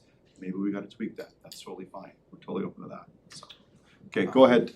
Oh, we've got our remaining 12 minutes. With Focus Consulting, so planner and engineering. Ross touched on a bunch of it, but just some things to consider is we have multiple property owners, we have multiple developers. And this property's future land use is Southwest Quadrant, and that zone requires a master development plan. So, but to Ross's point, we are here first to figure out zoning, and it's really important to get this zoned because they have high-tech manufacturing is the key to this zone, which incorporates a lot of the industrial kind of what everyone's. It's not really the traditional commercial you're used to, and it's very much an economic development driven zone. And so what's important about that is I know Gardner has users chomping at the bit. And so, but what we're trying to avoid is piecemealing it. So they've already had to do that to get, for example, Wasatch Electric in and some of their other pieces to the south end. But like where we're lucky right now to go through this process is if we can rezone the entire piece together. If we piecemeal and every group comes in with their own MDP, it's really hard to coordinate trails, it's really hard to coordinate open space and parks, it's really hard to coordinate kind of the big picture regional planning for this piece. Can I just, and real quick on that, we are not, like, if we include the Wasatch Electric, we're not saying include the industrial and don't include the residential. We 100% are saying include them both, just as a side Yeah. note. I did hear that comment. But We're not trying to do that at all. Yeah. So we wanna do this together, but it gets tricky, because if there's like, I think we need to work together quickly because we're losing as a city opportunities to get that economic development in. So we're not trying to rush anything, but at the same time, we need to sit down together at this meeting, and maybe we need to do some 2x2 meetings to like get all the information out there. But that's the purpose of this, is getting all the groups together on this 900-acre piece and saying, how do we master plan it so that it can function as a whole, and that when each high-tech manufacturing piece comes in and the residential pieces come in, it's cohesive. And we're building the framework right now, so when we come in at the next step, which would be the sub-area plan, like Jones Ranch, that we have a framework to work under and we're not constantly asking for more. And so that's the reason, is this zone is very specific, or these are the things we want you to bring as part of the master development plan. I don't know if you've had a chance to go through the whole packet, which is fine if you haven't. Just so you're aware, Dry Creek Highlands, we're providing pretty much the same quantity, amount, and type of information as Dry Creek Highlands. And so it's a little different than terrain and some of the others, and just based on the size of it and the complexity of high-tech manufacturing, to show a layout is extremely difficult right now. And so we're not saying that we don't want to show you a layout in the future, but like, for example, with high-tech manufacturing, we don't know who wants to come and how we would lay out their pieces. So what we are trying to say is these are the land uses, these are the minimum acreages. We weren't ever trying to say we're not willing to do 60%. We just started with this is the minimum. We're guaranteeing 400 acres of high-tech manufacturing. If 60% is the number, I don't think anyone's opposed to 60% being the number. You know, we'll need to factor in open space, some roads, and some different things like that. We just wanted to let you know on the Wasatch Electric, the plan, we just wanted to be like, before we had 450, the only reason we came back with 400 is not that we were planning on that being a part, but just saying like that already got developed in high-tech manufacturing. But again, we're good with the 60%. And I just want to say thanks again for pushing that through. We're turning that space over to them at the end of January. And they are an awesome company. And the mayor is going to jump out of an airplane with Josh Pedersen and land on the ground, apparently, is what I'm being told. So I'll let him verify that. But I think that sounds exciting, guys, just so you know. So Getting the information back. Josh. Getting the information back on where you guys would like to see things is great for us. Our group will go and talk about that. And Max may want to talk about some reasons why we put the industrial where we did on that north west corner, Well, but you're pretty clear we don't want it there now, right? yes. we're Yeah. clear, which we need to talk about. I'm willing to listen to them though and hear what. Yeah. Yeah, look, I can totally understand the reasoning of wanting homes there. I should let you know, Mike Jones is here, who owns most of that land out there, and we talked through it with him, and he sort of had a vision. Most importantly, we don't have the infrastructure, as we discussed, to put homes there in the next decade. We do have a user that's interested in coming in and putting exactly the use that this economic zone is intended for. We've got a battery storage user who wants to come in there and use some of that land. It doesn't excite me much, just so you know. Sure, it's not like exciting, but the tax base is really lucrative for the city. And so, It is. yeah, it's a pretty large facility. So that was the reason we said, you know, and Mike can speak more to it if he wants, but that land right now, if you push for it to be residential, you know, there's a lot of parties involved, and it could just go forward as a conditional use. Governor We don't needs wanna do housing. that. Understood, and we wanna build housing. But we just, and it doesn't mean in the future that couldn't turn into residential. This zoning allows for that. There's just not the resources available right now. Can you give Miss Quick your name, please? Yeah, sorry, Max Muller with Gardner Group. So, I feel like you're not hearing us, Max. We do not want industrial up there, we want residential. And we can appreciate that, maybe that means today we don't get it, but if, once land is gone, it is gone. Understood. And this is our last piece of land, we have to be careful with what we do with it. And we need the highest and best use, and we've always said that east of Stokely, basically, was the place to put residential. And actually up in one of those knolls at one point, Mr. Jones told me he would like to have a home up there. It may have been when I was on the school board, I don't remember, but. That's not gonna happen. Come on, Mike. I'm too old to do that. But I can appreciate where you're coming from, but I would like to know that you're hearing us. Because that Absolutely. we would like to see as residential. We don't want to create another island in our city. It doesn't create a good living environment for those that live there, and we hear about it often. I mean, Ivory is the one that finished Echo Ridge, you know what the problems with that were. And the one across the street, we don't wanna make that same mistake again. One difference here, like Tom mentioned, if we can get the zoning in place for this whole property, now what we can do is, we control the buffering, which we have in here. And so no matter what, we will have some locations where there is industrial on one side and residential on the other.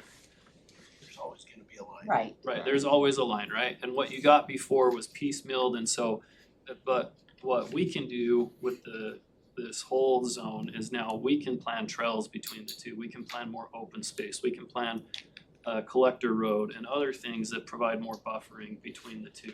So, In our master development plan, we have very specific buffering guidelines beyond just a trail and a road. Those are options, but even like, corridors with a certain amount of landscaping and different things.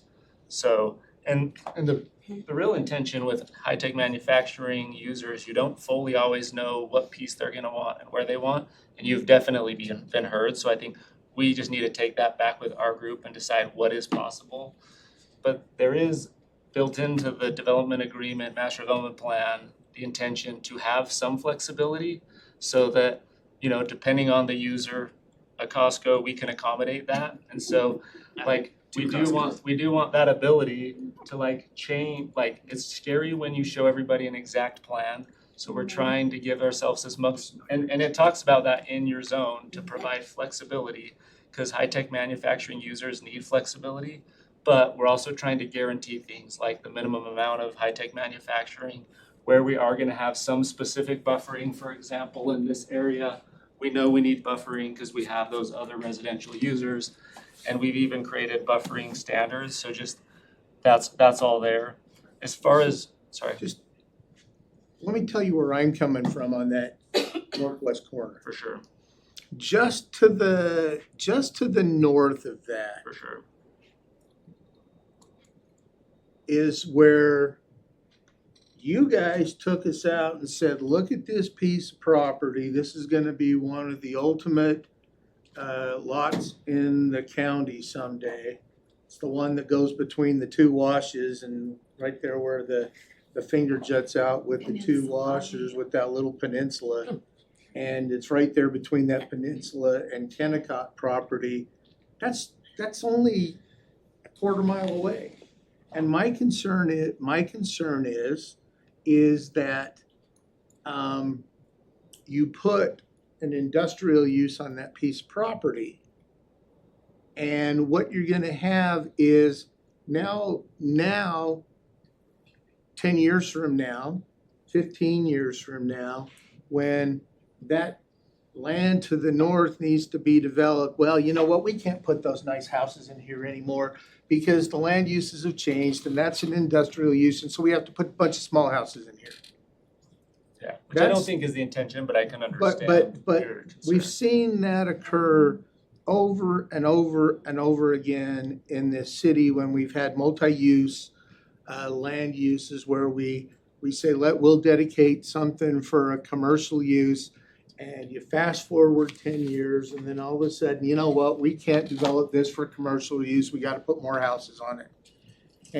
And so I appreciate the fact that we've got somebody who wants to invest $500 million, $750 million, if I understand the numbers right, for the battery storage, and that's, to me, that's something that's very good out there for a high-tech use.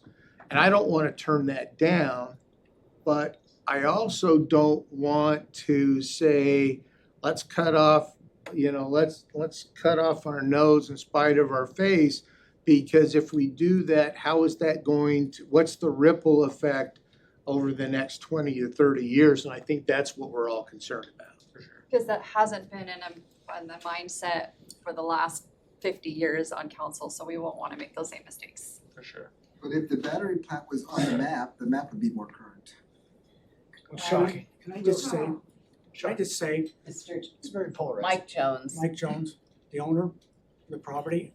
I don't know whether you're aware of it, the council members. Unknown caller. That Kennecott has just put a solar farm to the west of our Yeah. property. Yep. I mean, if you go up there and take a look, I mean, that's total solid from that whole purple area, whatever you wanna call it, where he says staff does not support industrial west of Stokely. That is all solar now Kennecott has built. So I cannot see a reason why that battery project cannot be adjacent to that in that northwest corner. They have approached me about putting it down by 111, and I will not go along with that because I cannot allow that. I have to be able to farm that until that property's developed. If I allow that battery project to go clear across 111 there from 90th South to 94th, I cannot get my farm equipment across there. And then also I have to farm on the east side of 111.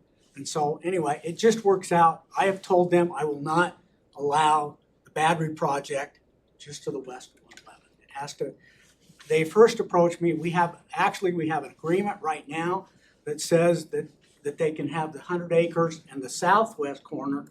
Now they've come to me and asked, we don't want to do quite as big a project. And so they wanted to go to the northwest corner. That has the Kennecott solar project. And from what I understand, they can use Kennecott's transmission lines to transport that power to wherever it needs to go. So that's my situation. Do you have anything else for us? So yeah, a couple things. We're running out of time. For full driveways, they'd be 22 feet. For setbacks, the setbacks are actually a little less stringent than what was approved for Dry Creek Highlands.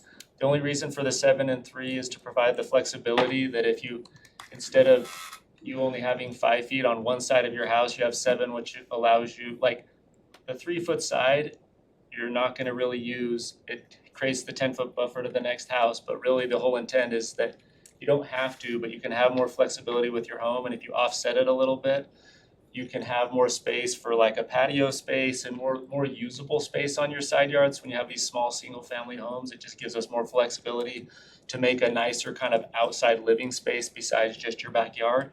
So that's the only reason we asked for it. It's not a deal breaker, but it's worked really well at Dry Creek Highlands. We prefer it for flexibility.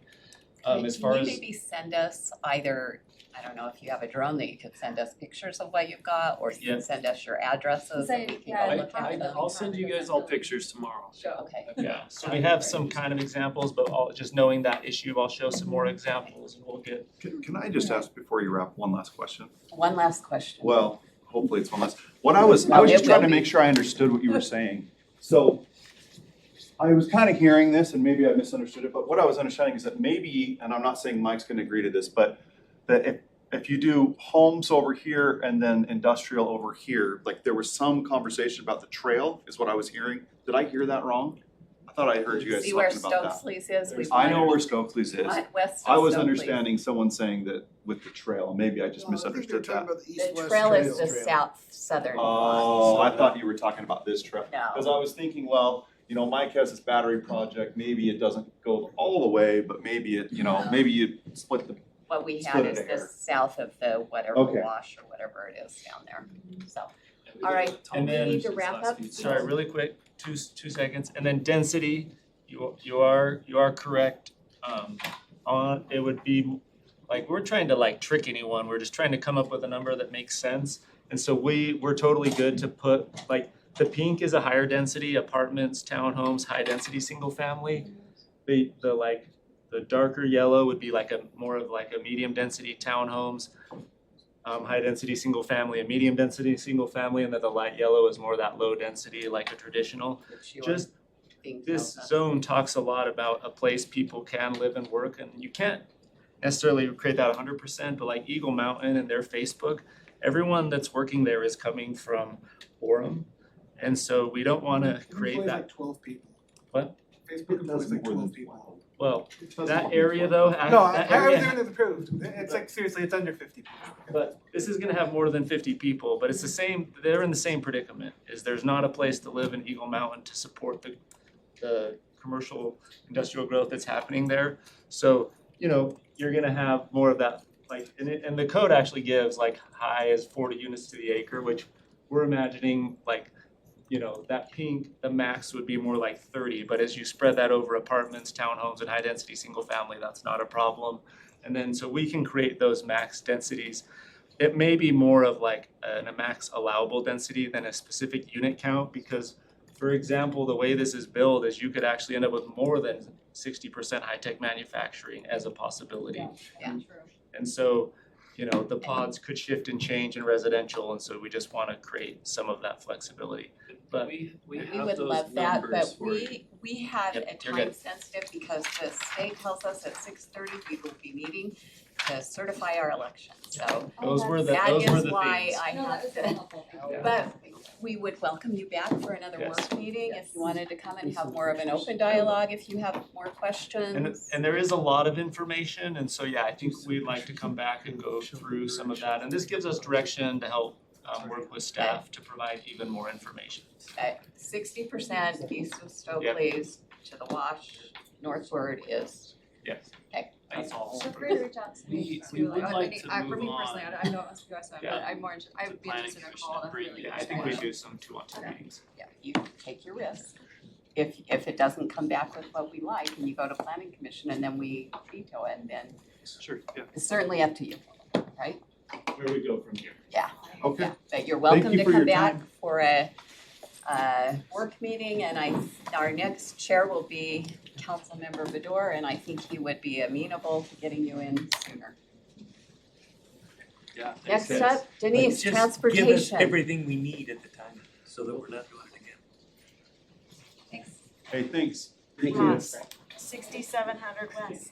I need numbers. Adco's working on splitting that. Oh, okay. Thank you so much. I'll get you 4 million then. Did you kill that guy? No, Like no, your they, karate kid? no, they've been nearly dead. Wow, this was easy. No, the flies, they get up in the ceiling. That does blow David. Come in here. So live with ball from Trader Joe's, I'm obsessed. Sorry, Trader Joe's. Next on our agenda is our transportation impact fee study with Denise and Mr. Talk about Dobbins. Costco, Again, Trader Joe's, a steakhouse. Oh gosh. I did like the like, I know. changes If we never that talk you about those made. three ever again in these meetings, I'd be happy. Well, you're gonna be sad then. All right. I'm gonna bring them up to every Okay. meeting, guys, jeez. So council, what you asked from us was to come back with a comparison of total impact fees by project size and type. There's quite the challenge in doing that because of the way impact fees are calculated differently throughout different cities. So that was a little difficult for us to do, and the service utility districts also play a big role in that, right? Do they provide water or not provide water or sewer or all those kinds of things. So what we are bringing you is a focused comparison on the road impact fee piece and not a total impact fee piece, because it just wasn't possible for us to do a fair and reasonable comparison that way. We're gonna give you the bottom line up front here, our recommendation before we go through the rest of the information. So our recommendation after reviewing all of this was to assign restaurants to the commercial retail fee schedule, similar to what our current road impact fee is under our current schedule. That will discount the supported fee by 25%, so we talked about that last time, removing that buy-in component. So the proposed fee would be $418 per trip. And this is the next slide where it's, or next mark, which says pursue other legislative funding. There's a couple things about road impact fees that are a little different than some of the other services. You don't want to discount fire and police because you know that you're going to have your response times be reduced, and there's life and safety at risk there. Water and sewer, that's a non-negotiable, right? We're already way in the hole in those impact fees already because you have to put that infrastructure in right up at the front. And so that's not one you would even consider discounting. Storm drain, similar, it's a non-negotiable. There's a flood risk when you don't put in a proper storm drain system right up at the front. We have benefited from some partnerships that we've had with UDOT and the legislature The consequences of timing on road projects are just a lot different than some of those other things. They're a little more negotiable. Yes, you might have more traffic congestion as you widen or build that infrastructure in after the development occurs, but it's not such a consequence that there's life safety at risk there. We were also gonna ask you to consider increasing the fee annually, so if we accept a discount right off the front, that we increase that fee at about 5% per year, maybe even up to 10, depending on what you say. So we're gonna ask for a discount of 25% from the study, but ask for annual increases until a study is renewed, and we intend to do that every couple of years. All right, so you saw this slide last time. This is the discounted portion that we talked about, taking out the buy-in for our existing road system and the consequence of that. This is the information that you really looked for. So a restaurant project, 7,500 square feet right now. These are road impact fees to each other. We're looking at the year that the study was updated. You can see Riverton's is quite old. It's not quite as old as ours is, but it's pretty old. Draper's is all because you left. Draper, we don't even know, yeah, That's because you left there, Denise. that's why, yeah, I know. And Dobbins did too, so. But you can see that Harriman is much higher than we are under our proposed fee structure. If we move it out of the restaurant category and consolidate it into that commercial retail, which is consistent with what we currently have, you can see that we drop below South Jordan, but above Riverton. So it's kind of that sweet spot, which is why we're bringing that recommendation to you, where we're negotiating between a couple of cities that have high growth and opportunity. We believe that that positions us a little stronger in that area. Yeah, I was gonna say, if you stay with the proposed fee, that $191,000 for a 7,500 square foot, let's just say steak restaurant, that's a huge number. And if they're looking at, It's a lot of I've told you this before, I you know. know this too. They look at a bubble, well, if that bubble includes, other cities that have a much lower fee, sometimes that's, one of the first questions I get is, what is it, how fast can I get permitted? Yeah. And what are your fees? This is why we wanted you. That number would, in some cases, take us right off the list of possible cities for them to consider. Especially now, if it's a chain, it's a little less dicey, but if you're, and we're right now talking to some locally owned restaurants, that number's they're just like that. $200,000 just for one, and that's not all of our impact fees, that's just one. So I think if our priority is going after these kind of sit-down restaurants, then it's gonna be important for us to follow. Yeah, agreed. Okay, an office project, 30,000 square feet. You can see the road impact fee, we are the highest under this scenario. However, it's not a highly demanded product right now. Yeah, so I'm not as concerned about this. Typically, office users are gonna come in knowing that they pay impact fees. Our number's not, again, comparatively even, take the bottom three out. I should just note, and it's probably, we already discussed this, but Sandy doesn't even have a transportation impact fee because they're already built out. So they don't even need to build it. But again, if you're looking at building a 30,000 square foot office, our fee as proposed is, even though we're at the top, it's not completely out of line. And typically office users, they just ask me what's the number so that they can plug it in. So I'm not as concerned about this number making this non-competitive. They can pass it on a lot easier. Where the restaurants can't, yeah. One of the other things that you've asked us to bring to you is a discount warehouse. Typically the size is about 150,000 square feet. And you can see kind of where we would land there as well under this retail. One thing I would add here is most cities, if you had this kind of use coming in, you would probably want to do some kind of development agreement. And usually that would include either incentives or discounted fees. So again, I'm not as worried about this fee from the economic development. It's like the MSRP on a car sticker, Yeah. right? Yeah, kind of like that. It's in more ways than one, if I may chime in on this. Road impact fees too, and all impact fees can be offset by the developer building system level improvements that are required or needed by the city too. And if So they can build it cheaper, then. Yes, And that's they what we can. wanted the discussion, we wanted to make sure that just on paper, before we even get to the discussions to do that, that we weren't getting people off our radar or Yeah, or we vice weren't, we versa. weren't losing people Yes. before we could talk. Yeah. Exactly. All right, so this is what we're proposing now, so striking that restaurant piece out, including it into the retail component. The increase is still pretty substantial, but we would have expected that after 10 years, right? I mean, the study's just too old.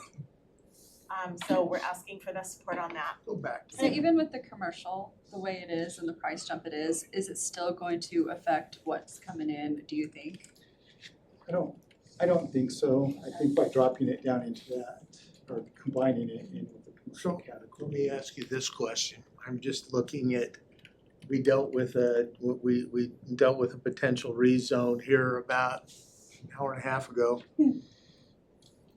Is that hospital one gonna make a difference?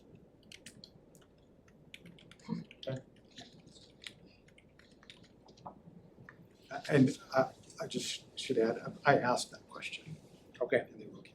You know what column is missing from this? You have proposed to current and study to current, you don't have proposed to study.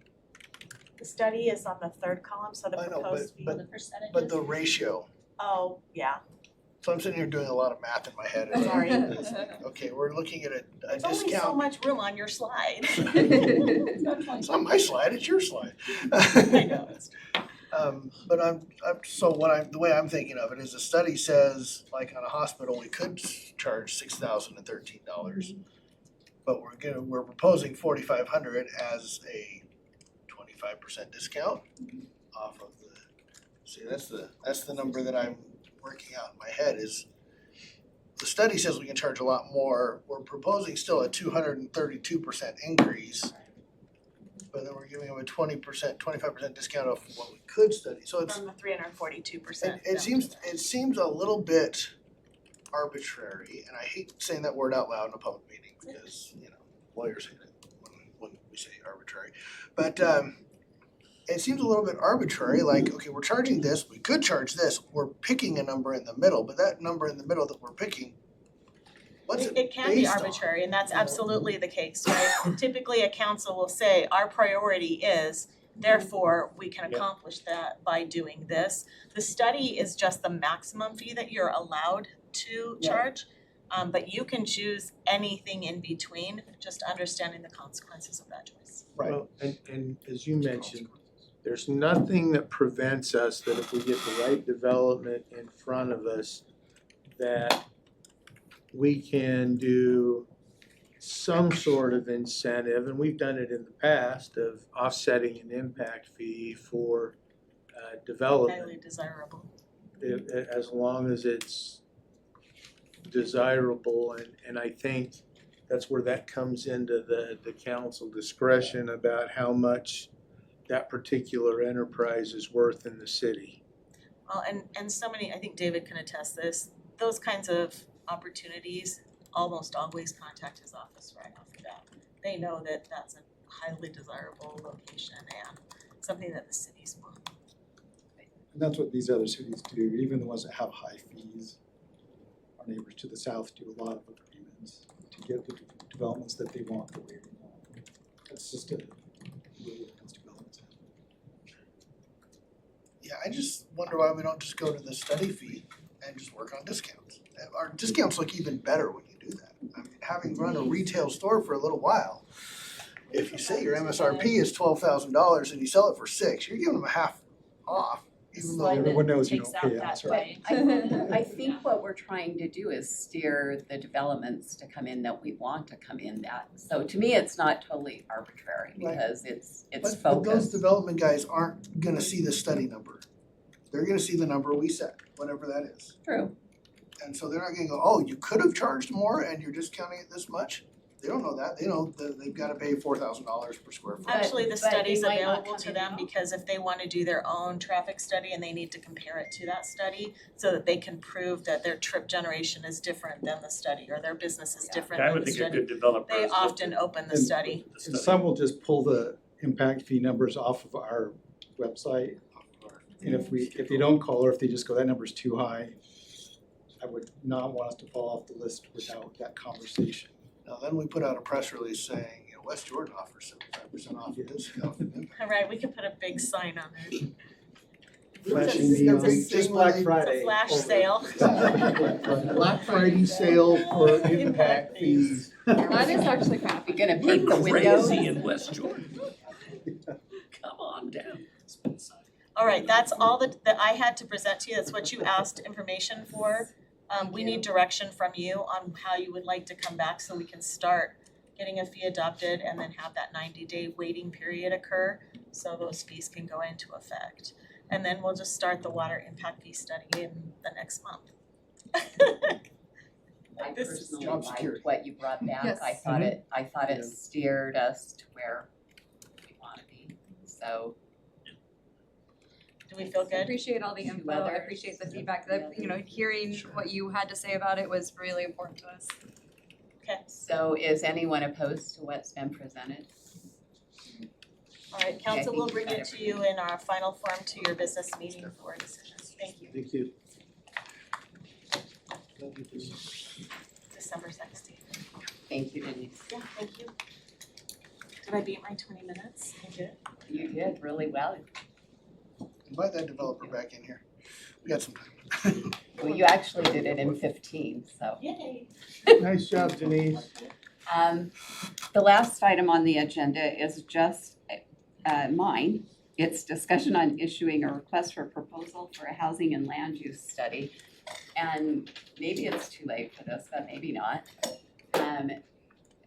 At ULCT, I attended a class where they presented, Heber had done a study to look at what percentage of housing did they need to commercial, what long-term to sustain their city, how they wanted to sustain their city was the best thing to have. So I just wanted to throw that out there and say, is this something maybe we should invest in, doing a study to see long-term? Because we still, while our land that's farmland currently is disappearing, we do have redevelopment areas.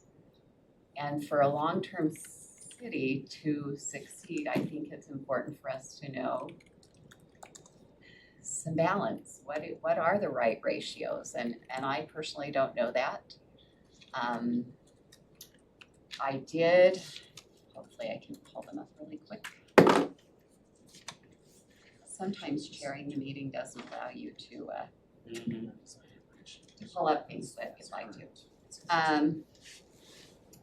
One of the things that I read recently was from Kemsey Gardner. And it talks about us being on track to be 153,000 homes short of meeting the demand by 2030, which I thought was a really interesting number that they threw out, only because not too long ago, they had a much smaller number. So I thought that was kind of interesting. But then on their next slide, their new housing permits and housing starts are down 36% year over year from 22 to 23. So when I look at all this data, I say, well, we keep hearing we need housing, right? Every developer that comes tells me we need more housing.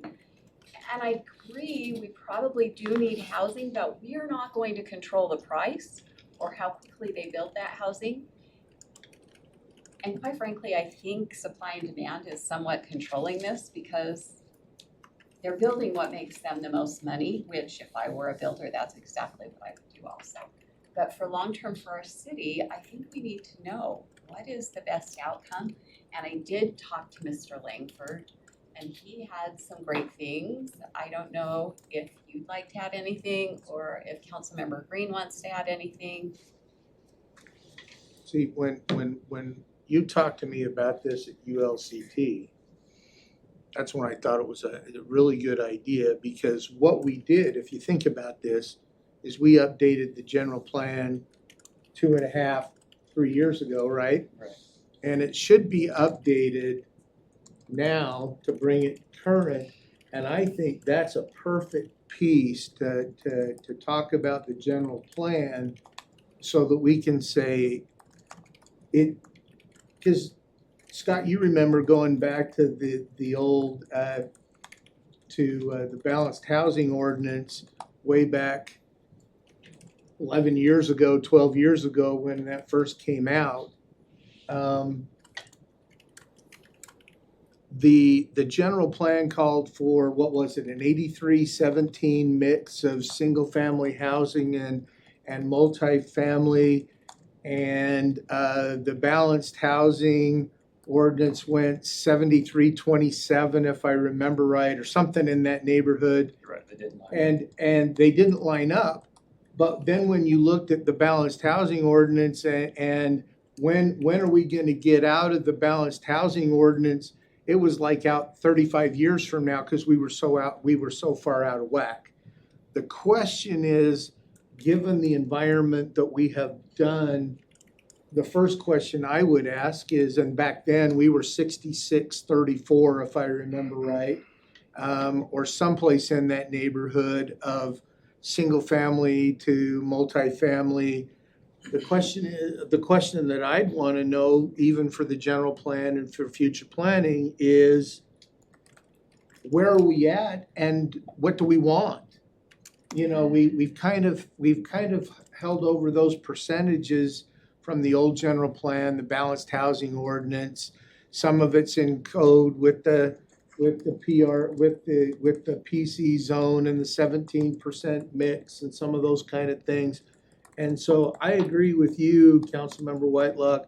I think that if we could get a good look of where we're at and where do we want to go, knowing what we've already entitled, knowing what we've talked about in station plans that we've talked about, are those appropriate? Are they sustainable? All of that stuff, I think those would be the things that like I said, I probably won't be on the council for that, but I think those are the kind of things that council would need for data to help drive decisions like what we saw with Southwest Quadrant. Whenever you look at land use, I'm sitting in front of the policy group, right? You make decisions that shape the future, and it's based, some of it is, well, it's very community focused, right? That's why we don't like top-down planning from the state. You want what is best for West Jordan. So the question I asked Chair Whitelock was, well, what is the target you're hoping to hit with this study? And you are, I don't want to put words in your mouth, but it's to keep the tax base low. And so, okay, that should, if we hire an outside consultant or we do the kind of combination of internal, external, okay, that's the goal, right? Because otherwise, it's whatever this group wants. I mean, do you want the rest of your city full industrial or a mix? I mean, we talked about that ad nauseum today, right? There's a lot of things that you have to factor in, but if that's the main target, okay, we can focus in on what is the appropriate balance of uses. Because we've focused a lot on single family versus multifamily, but this would expand the scope. And it would be very valuable information to have to update our general plan. Yes. But more than that, we got to be careful. There's a lot of legal issues that we'd have to make sure that we're not crossing some lines. But eventually, we can take that information and use that as good context, good information for our general plan update. But independent of that, we could have that when the development community comes in to do a rezone or whatever said, we've commissioned our third-party study, and you can go on with that. So I think it's a great idea. I support it. Been great to have 30 years. My concern, if I can voice a concern. No. A little bit, okay. Okay, now you can. Oh, yeah, no, okay. I'll miss my opportunity there. My concern is that we probably have 7 ideas of what we want that study to come back and Exactly. say. Of course. Right. And that study's gonna come back and it's gonna be an 8th, right? It's not gonna match any of us exactly, right? We probably have 7 ideas. If we could draw up like our own plan right now, we'd all draw up a plan and we'd all have 7 different plans, right? They might be similar, probably be similar in a lot of ways, but there's gonna be some variance. And a study's gonna come back with an 8th plan. And we're all gonna look at it and go, oh, I don't like that part of that study, or I don't like that finding, or whatever. But now we've got It's still a tool. But now, well, this is what I'm saying, is now we've got a study that says, as an analogy, this is the most you can charge for an impact fee for transportation for, McDonald's. Now you've got a guideline that says this is as far as you can go. And what if we don't like that? What if it comes back and we say we don't like that? Now, we are the legislative body, we get to set the rules, but now we've commissioned a third party, we've like abdicated that role to a third party to come back and say, we're giving you your answers because you didn't wanna come up with them on your own.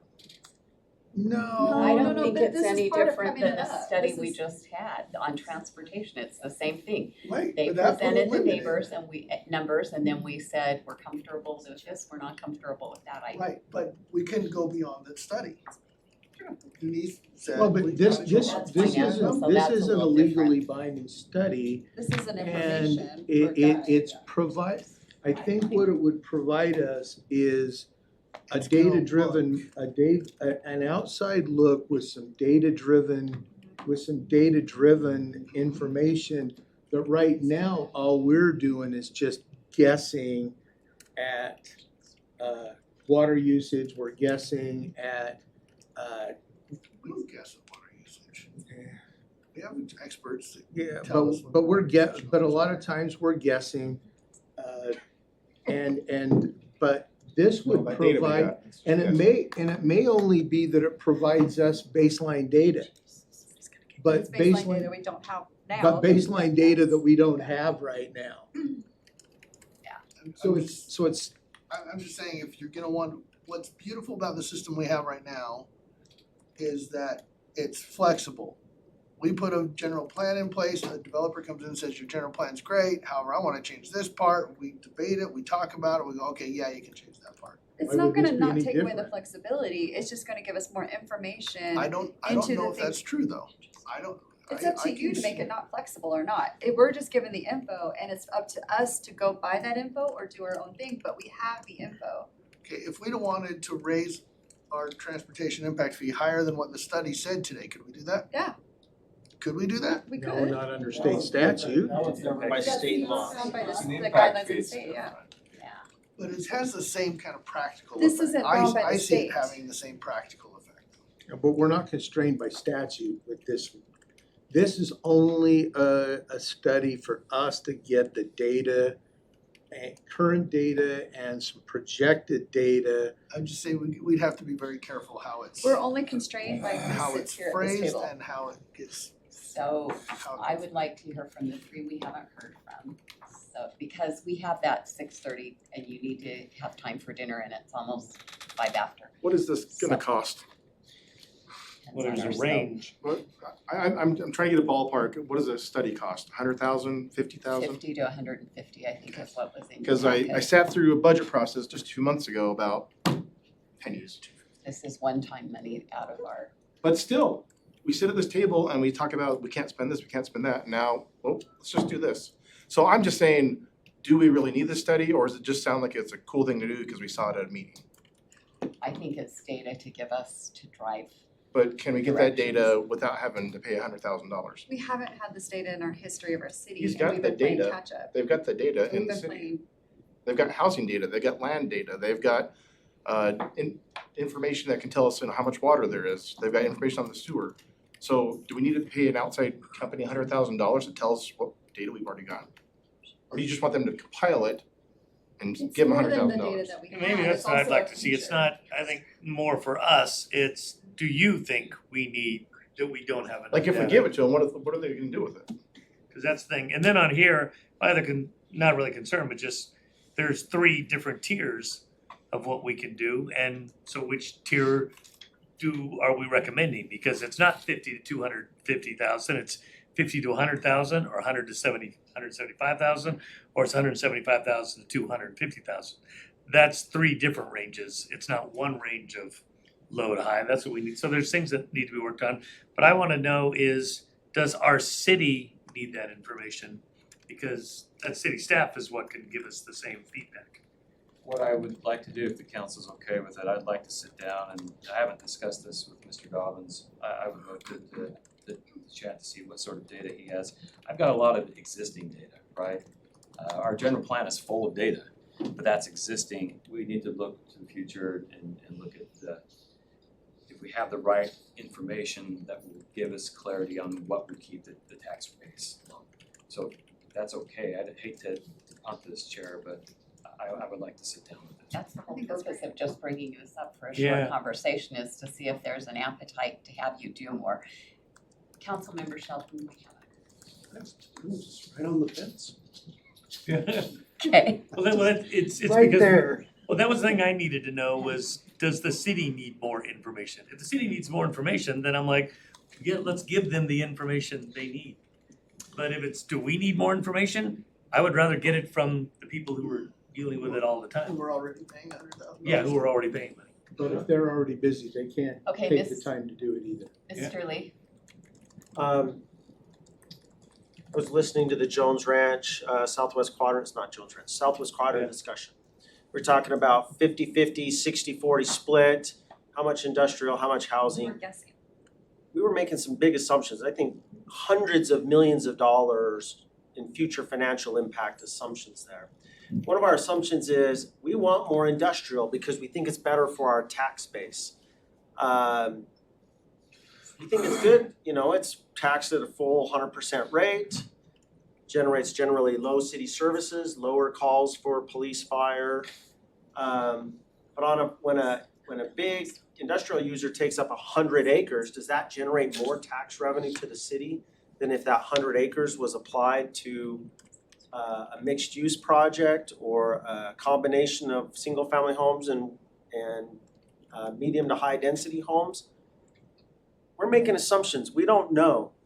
This kind of study would help us have some numbers that flavor some of those kinds of assumptions and discussions as we build out the rest of the city. I think it would be helpful to have some study that studies economic development, land use, and the financial impacts of those 3, the intersection of those 3 parts of the city. Is it gonna be unique to West Jordan though, or is that data out there? Yes, both. Some of that data is out there. We have it, part of it is just a matter of time. I've done studies like this in the past. We don't have a management analyst that's sitting around that could do this kind of study in-house. Get one for $100,000.